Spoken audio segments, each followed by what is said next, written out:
के निरीक्षण के लिए आती है। ये दोनों उसके शरीर को ऐसे निहारती हैं जैसे कि वो बहुत सालों से प्यासी है। इनमें से एक नन कहती है, देखो इसकी कोई हड्डी तो नहीं टूट गई। अब सबको पता है कि ये किस टूटी हुई हड्डी की बात कर रही है। वो अपने प्यारे प्यारे हाथों से उसकी हड्डी को जांचती है और पाती है उसकी नाजुक हड्डी बिल्कुल सही सलामत है। जिसके बाद वो लोरेंजो की शर्ट ऊपर करके उसके पेट पर किस करती है, जिससे उसको चरम सुख का आनंद मिलता है। और वो दूसरी से कहती है, तुम भी करो, मजा आएगा। और अब वो भी किस करती है। हम देखते हैं कि लोरेंजो होश में है। वो सिर्फ बेहोश होने की एक्टिंग कर रहा है और मन ही मन कहता है, जमीर जिंदा रख, कबीर जिंदा रख, फकीर भी बन जाए तो इस शरीर में अपने हथियार को खड़े करने की ताकत को जिंदा रख, हौसलों के तरकस में कोशिश का वो तीर जिंदा रख, हार जा चाहे जिंदगी में सब कुछ, मगर इनकी लेने की उम्मीद जिंदा रख। तभी एक नन उसके होठों को बुरी तरह से चूसने लगती है। लोरेंजो अपनी आंख खोल लेता है। ये नन डर जाती है। तभी यहाँ पर इन दोनों नन्स की मदर आ जाती है। ये किसी तरह से अपनी हवस पर काबू पाती है और अपनी फेस शील्ड लगा लेती है। ये मदर से कहती है, मदर हमको लगता है कि ये गूंगा बहरा है। ये सुनकर मदर को मजे आ जाते हैं कि चलो कोई तो बकरा मिला जो हमारी प्यास बुझाएगा। यहाँ पर हमारा मिंटोस वाला दिमाग काम करता है कि इन दोनों नन्स को तो पता ही नहीं था कि लोरेंजो गूंगा बहरा है, तो फिर इन्होंने झूठ क्यों बोला। दरअसल ये चाहती थी कि यहाँ पर जल्द से जल्द कोई गूंगा बहरा आ जाए, जिससे ये सारी नन्स उसके साथ अपनी रातें हसीन कर सके। तभी फिर से हमारा मिंटोस वाला दिमाग काम करता है कि इन नन्स को गूंगा बहरा ही क्यों चाहिए। दरअसल ये नन्स भी मिंटोस खाती हैं, तो इनका दिमाग भी काम करता है। ये गूंगा बहरा आदमी इसलिए चुनती है ताकि उस आदमी के साथ रात रंगीली करे, और गूंगा होने के कारण वो किसी को बता भी ना पाए और ना किसी की सुन पाए। मतलब कि गूंगे बहरे आदमी के पास इनकी सवारी करने की टिकट है। और तो और इन्होंने ही उस पुराने गार्डनर को पेल पेल कर खोखला कर दिया था। इनको उस बुढ़े पर जरा भी दया नहीं आई कि उसकी एक टांग पहले से ही कब्र में है।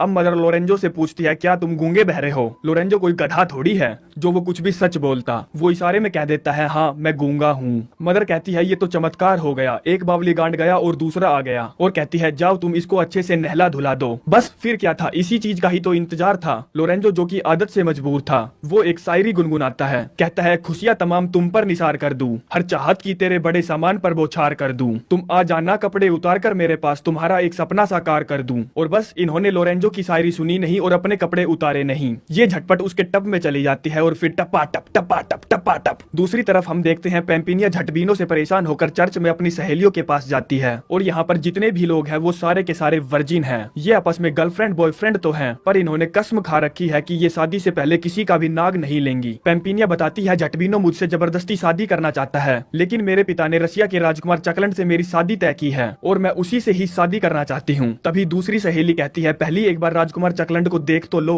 क्या पता वो बावली तरेड हो। दूसरी सहेली कहती है, चुप करो तुम, हम वर्जिन्स हैं और हम शादी से पहले किसी का भी नाग नहीं लेंगी। तभी यहाँ पर झटबीनो आता है। कहता है, किसको चाहिए नाग, मैं दे दूं। पूछता है, तुम सब यहाँ क्या कर रहे हो, चलो भाग जाओ यहाँ से, तुम्हें पता नहीं है कि लॉकडाउन चल रहा है। ये सभी वहाँ से बाहर आ जाते हैं, जहाँ पर ये एक फैसला लेते हैं कि ये लोग पेम्पिनिया को कॉन्वेंट में छोड़ आएंगे जब तक कि राजकुमार चकलंड न आ जाए। तभी एक सहेली घोड़ा गाड़ी लेकर आती है। पहली वाली पूछती है, ये चलाएगा घोड़ा गाड़ी। ये कहती है, ये अंकल ब्रूनो है और इनको बवासीर है, और तो और ये वर्जिन भी है, इन्होंने अभी तक किसी भी घाट का पानी नहीं पिया। वो इस बहरूपिये फादर को भी अपने साथ ले लेते हैं, जो कि पहले पेंटर था और उससे पहले चोर। अब पेम्पिनिया को पहले एक तेज घोड़ा गाड़ी से भेज देते हैं और खुद दूसरे रास्ते से आगे बढ़ते हैं। पेम्पिनिया के कॉन्वेंट में पहुंचने के बाद ये लोग उसकी पैंटी उतार कर पजामा पहना देते हैं, यानी कि अपनी जैसी ही पोशाक पहना देते हैं। पेम्पिनिया सोचती है कि वो एक अच्छी जगह आ गई है और यहाँ पर उसकी वर्जिनिटी सेफ रहेगी, लेकिन उसे नहीं पता था कि यहाँ दिन रात कुएं से पानी निकाला जाता है। तभी पेम्पिनिया की नजर मासूम से दिखने वाले लोरेंजो पर पड़ती है। वो नन से पूछती है, ये कौन है। नन बताती है कि वो सीधा स्वर्ग से आया है, वो गूंगा बहरा है और हमारा गार्डनर है, जो कि बहुत मेहनती है। वो दिन रात गहरे कुएं से पानी निकालता है। ये सुनकर पेम्पिनिया का भी अपने कुएं से पानी निकलवाने का मन करता है, लेकिन तभी उसे रसिया के राजकुमार चकलंड की याद आती है, तो पेम्पिनिया अपनी पैंटी को खिसकने से रोक लेती है। आगे हम देखते हैं लोरेंजो गार्डन में काम कर रहा है। तभी वहाँ पर एक नन आती है, जो कि उन दोनों नन से अलग थी। वो कहती है, ओ गार्डनर, घास काटेगा।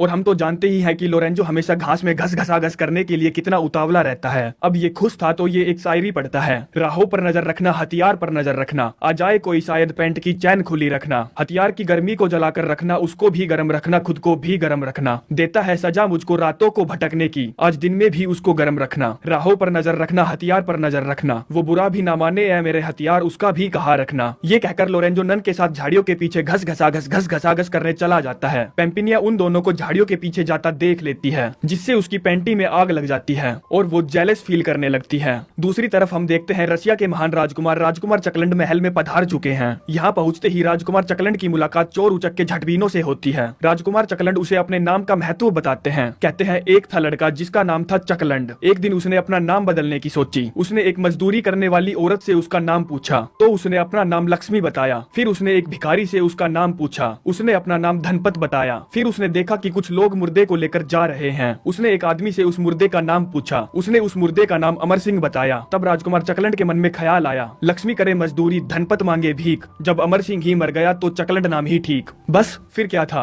वहाँ तालियां बजने लगती है उसके मन में। राजकुमार चकलंड चोर उचक के झटबीनों को पेम्पिनिया का फादर समझता है। कहता है मैं आपके लिए और आपकी बीवी के लिए कुछ तोहफा लाया हूँ, जिसे देखकर आपकी बीवी को मजा आ जाएगा। झटबीनो कहता है नहीं, मैं पेम्पिनिया का फादर नहीं हूँ। राजकुमार चकलंड कहते हैं तो फिर आप उनके दादाजी होंगे। झटबीनो कहता है नहीं, मैं पेम्पिनिया का होने वाला खसम हूँ। राजकुमार अपने सिपाहियों से कहता है इसकी शक्ल देखने में तो कुत्ते जैसी लग रही है। जिसके बाद वो चोर उचक के झटबीनो से कहता है दिन में संडे का, ताकत में अंडे का, मास्टर के डंडे का और झाटों में झटबीनो का कोई जवाब नहीं। और ये कहकर राजकुमार चकलंड कुछ समय के लिए वहाँ से चले जाते हैं। तभी रास्ते में उसको एक आदमी मिलता है। वो बताता है पेम्पिनिया गाँव के बाहर एक कॉन्वेंट में गई है और वहीं आपसे शादी करेगी। ये सुनकर चकलंड उस गाँव के लिए निकल पड़ता है। हम देखते हैं कि लोरेंजो के कमरे में दो और नई नन्स अपनी खुजली खुजलवाने आती है। वो कहती है खुजली एक पहेली है जो समझी ना जा सके, खुजली एक सहेली है जो बनाई ना जा सके, खुजली एक क्वेश्चन है जो सुलझाया ना जा सके, खुजली एक लम्हा है जो भुलाया ना जा सके, खुजली एक तूफान है जो रोके ना रुकेगा, खुजली एक निशाना है जो चूके ना चुकेगा। और कहती है प्लीज हमारी खुजली खुजला दो, जैसे तुमने कल दोपहर गार्डन में उस नन की खुजली खुजलाई थी। ये दोनों अपने कपड़े उतार देती है और हम तो जानते ही हैं लोरेंजो हमेशा लोगों की हेल्प करने के लिए डट कर खड़ा रहता है। दूसरी तरफ हम देखते हैं पेम्पिनिया की सहेली जंगल के रास्ते से गाँव की तरफ बढ़ रही है। तभी रास्ते में दो लड़कियां उनके बॉयफ्रेंड को इशारा देकर बुलाती है। कहती है आ जाओ दूध पी लो। बुलाती है मगर जाने का नहीं। बुलाती है मगर जाने का नहीं। बुलाती है मगर जाने का नहीं। ये दुनिया है, इधर जाने का नहीं। ये दोनों चले जाते हैं। वो दोनों इनको गाय का दूध पिलाती है और ना जाने कब में गाय का दूध पिलाते पिलाते वो अपना दूध पिलाने लगती है। लेकिन यहाँ उनके कार्यों में रास्ते का रोड़ा बनकर लड़कों की एक गर्लफ्रेंड वहाँ आ जाती है और उनको पीटते पीटते यहाँ से ले जाती है। कहती है तुमको शर्म नहीं आई, तुम ये क्या कर रहे थे? वो कहते हैं हम तो दूध पीने आए थे, अब हमें क्या पता था वो हमें अपना दूध पिलाने लगेंगी। इधर हम देखते हैं दो नन पेम्पिनिया से कहती है हम तो जा रही हैं उस गूंगे बहरे को नहलाने के लिए और अपनी खुजली खुजलवा कर ही वहाँ से आएंगी। तो इस पर पेम्पिनिया कहती है ये तो पाप है, ये तुम क्या कर रही हो? जवाब में दोनों नन कहती है हमें पता है तुम्हें जलन हो रही है, पर हम तो अपनी खुजली खुजलवाएंगे जरूर। लेकिन वो इस बार लोरेंजो से अपनी खुजली नहीं मिटवाती, बस उसके टब में पानी डालने के लिए गई थी। वो पेम्पिनिया से कहती है आ जाओ तुम भी अंदर, लेकिन पेम्पिनिया कहती है ना मैं ना आ रही। अब लोरेंजो को नहला धुलाकर मदर के लिए पेश किया जाता है। लोरेंजो कहता है महक रही है फुलवारी तुम्हारी, झूम रही है क्यारी क्यारी, कमरे में है प्यासी कुंवारी, जिसकी प्यास है जरूर मिटानी। बस फिर क्या था, मदर लोरेंजो के साथ खूब घचाघच करती है और ये देखकर पेम्पिनिया की पैंटी में बहुत जलन होती है, क्योंकि पेम्पिनिया को लोरेंजो से सच्चा वाला प्यार हो गया था। अगले दिन लोरेंजो बगीचे में काम कर रहा था जहाँ पर पेम्पिनिया एक किताब पढ़ रही थी। लोरेंजो पेम्पिनिया को अजीब नजरों से देखता है और सोचता है कि ये तो पहले कभी नहीं आई मेरे कमरे में। अब कुछ देर बाद पेम्पिनिया उसके कमरे में जाती है और उसके अंदर आते ही लोरेंजो समझ जाता है कि वो यहाँ पर क्या करवाने आई है। लोरेंजो उसकी कोविड फेस शील्ड उठाने लगता है। वो उसको रोक देती है और उसकी आंखों पर पट्टी बांधने लगती है। कहती है मैं तुम्हें हर रोज देखती हूँ और मैं तुम्हें अपने घाट का पानी पिलाना चाहती हूँ, लेकिन मैं तुम्हें अभी अपने घाट का पानी नहीं पिलाऊंगी क्योंकि मैं तुमसे शादी करना चाहती हूँ। अब पेम्पिनिया लोरेंजो को एक शिद्दत वाली किस देती है जिसमें उसका लोरेंजो के लिए बहुत सारा प्यार भरा था। हम देखते हैं दूध पीने वाला बॉयफ्रेंड अपनी गर्लफ्रेंड से नाराज हो गया है। ये सोचती है कि ये कहीं और जाकर किसी और का दूध ना पीने लग जाए, जिससे ये एक डिसीजन लेती है और अपने बॉयफ्रेंड को जंगल की गहराइयों में लेकर चली जाती है। कहती है मेरे पास खजाना है जो कि सिर्फ तुम्हारे लिए है और वो मैं तुम्हें शादी के बाद ही दूंगी। और अब उसे जोर जोर से हवस भरे होठों से किस करने लगती है। अब जैसे ही उसके हथियार को छूती है बॉयफ्रेंड का घोड़ा दौड़ने लगता है। वो जोर जोर से कहता है मुझे खजाना दे दो, मुझे खजाना दे दो, अभी दे दो, अभी दे दो। और उसका घोड़ा इस दौड़ में हार जाता है। गर्लफ्रेंड उससे कहती है तुमने ये क्या किया?